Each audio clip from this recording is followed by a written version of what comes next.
آج سے کچھ سال پہلے کی بات ہے کہ سعد نام کا ایک لڑکا ہوا کرتا تھا۔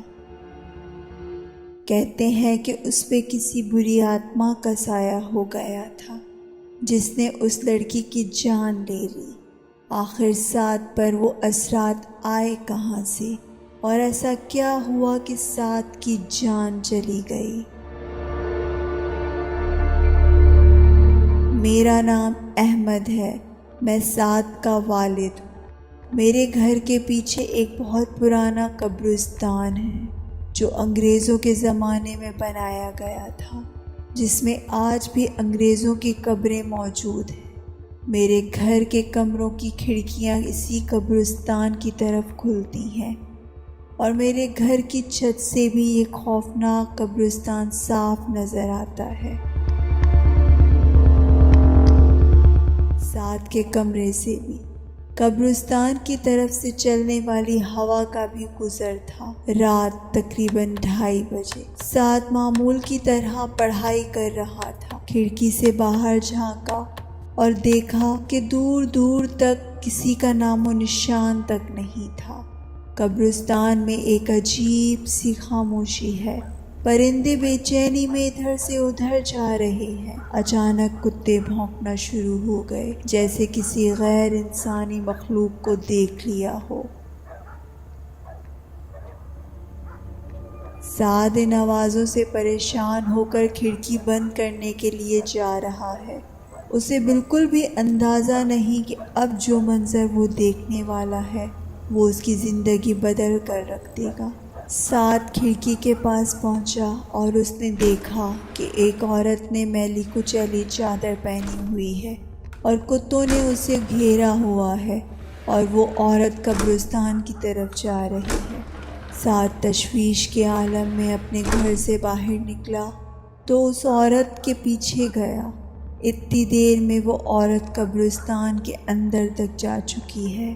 سعد نے سوچا کہ رات کے اس وقت قبرستان میں جانا ٹھیک نہیں، لیکن اس کا دل کچھ اور ہی کہہ رہا ہے۔ بس پھر وہی ہوا جس کا ڈر تھا۔ سعد اس عورت کی قبر تک پہنچ گیا اور اب وہ اس عورت کے آمنے سامنے کھڑا ہے۔ سعد نے اسے پوچھا کہ وہ کون ہے اور اتنی رات کو یہاں کیا کر رہی ہے۔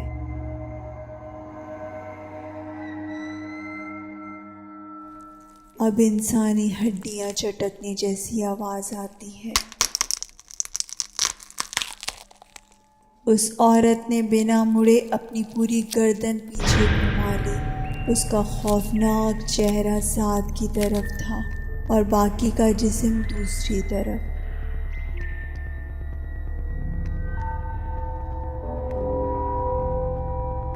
سعد یہ سب دیکھ کر اپنے ہوش و حواس کھو بیٹھا اور پاگلوں کی طرح وہاں سے بھاگا۔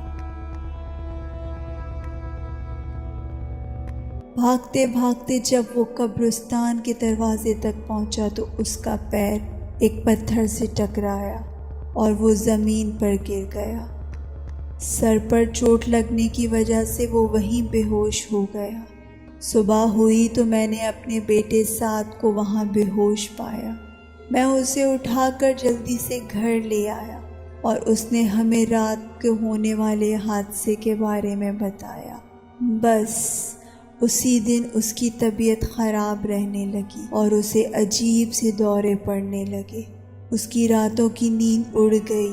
وہ کہتا تھا کہ اس کے کمرے کی چھت سے خون ٹپکتا ہوا نظر آتا ہے اور وہ عورت اس کے خواب میں آتی ہے، جس کی وجہ سے وہ ڈر کے مارے سو نہیں پاتا۔ اسی طرح دن گزرتے گئے اور پھر ایک دن سعد اپنے کمرے سے نکل کر آیا۔ اس کے کپڑے میلے ہو رہے تھے اور ہاتھوں پر ناخنوں کے نشان تھے۔ میں سعد کی طرف بڑھنے لگا کہ اچانک انسانی ہڈیاں چٹکنے جیسی آواز آتی ہے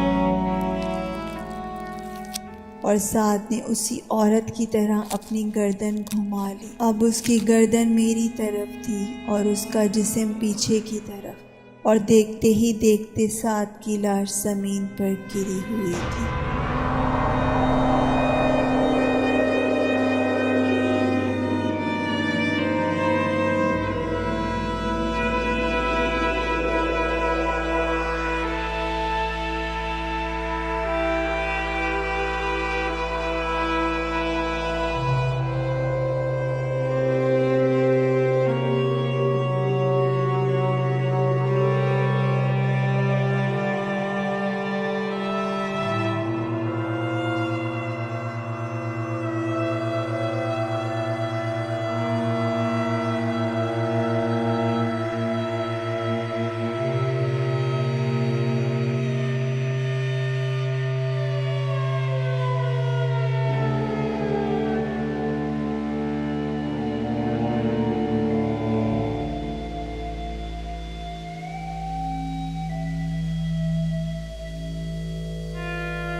مزید قصے اور کہانیاں سننے کے لیے ہمارے چینل کو سبسکرائب کریں اور بیل آئیکن دبانا نہ بھولیں۔ شکریہ۔